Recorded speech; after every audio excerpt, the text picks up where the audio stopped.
Pour moi, l'étape la plus importante, et je vous dirais qu'en pratique, c'est la plus demandante, c'est le fait d'être capable de comprendre intellectuellement ce qui s'est passé, ce qu'on n'a pas été capable de faire dans le passé, ce qu'on n'est souvent pas capable de faire encore, ce que nos ancêtres n'ont pas été capables de faire, et d'arriver à accepter ça, c'est-à-dire d'être calme par rapport à cette situation-là. On a beaucoup de difficultés à tomber en paix avec les choses qu'on vit. On est porté encore à se victimiser ou à culpabiliser l'autre, ou on est porté à se culpabiliser qui fait victimiser l'autre. C'est exactement la même chose. Puis quand on est dans ce réflexe-là, malheureusement, on n'avance pas. Donc, c'est extrêmement important de trouver les angles, comment regarder les choses qui nous permettent d'être en paix.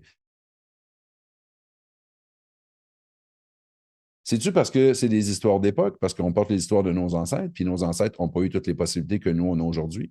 Aujourd'hui, à notre époque, si tu tombes enceinte avant d'être marié, tu ne vas pas faire un surstress de ça. Alors que pour nos ancêtres, c'était une honte totale. Des fois, ils étaient obligés de donner leur enfant en adoption. C'est-tu des notions d'époque qui nous permettent de faire des changements de regard pour comprendre qu'on est ailleurs?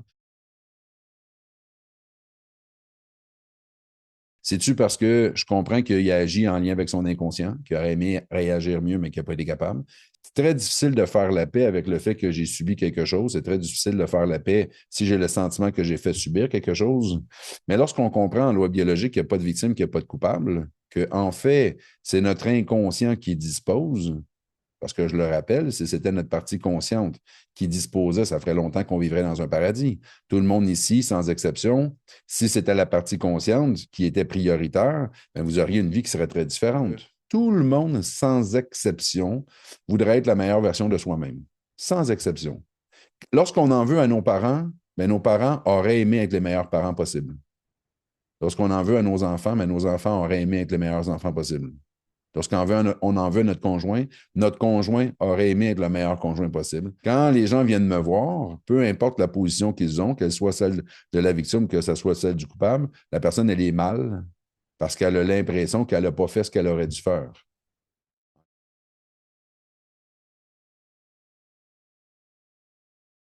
C'est-tu parce que je comprends qu'il a réagi à ma demande inconsciente ou que j'ai réagi à sa demande inconsciente?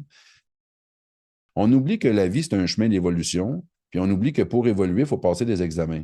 Là, on en veut aux gens qui nous font passer nos examens.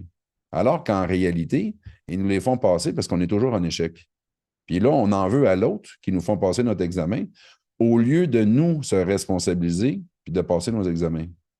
De faire la paix avec ce que les gens nous font vivre en apprenant ce qu'on a à apprendre. Si vous continuez de leur en vouloir, bien, vous échouez encore votre examen. Il va falloir que quelqu'un vous le fasse revivre encore. Là, vous avez toujours l'impression que la faute est à l'extérieur. La faute n'est pas à l'extérieur. La faute est que vous n'avez pas encore fait votre évolution. Vous n'êtes pas encore en paix avec les situations qui ont été vécues. Fait que c'est sûr que vous allez revivre vos examens.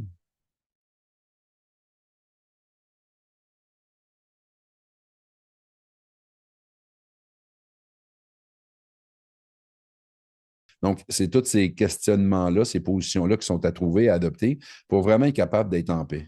Je ne vous dis pas que c'est facile. Je ne vous dis pas que dans ma pratique, quand j'intègre cette réalité-là, de façon spontanée, quelqu'un qui me fait passer un examen de façon spontanée, je fais ha ha, tu me fais passer un examen, hein? Je vais pas embarquer dans le piège. Non, non, non, je comprends tout, j'accepte tout. C'est pas ça que je vous dis, là. J'ai des processus, moi aussi, à faire. J'ai mes tests à passer, puis je ne les trouve pas tous faciles à passer. Mais une chose qui est sûre, c'est que je ne reste pas pris dans le conflit. Je ne reste pas pris dans le conflit parce que je le comprends rapidement. Je me sors rapidement de cette réalité-là, puis je fais la paix rapidement avec cette réalité-là, puis je fais la paix rapidement avec ces gens-là aussi. Je n'ai pas de problème à comprendre ça, puis à faire la paix rapidement. C'est l'étape numéro 3. C'est là où on perd le plus de temps. C'est pour ça que c'est si important de le comprendre, ça.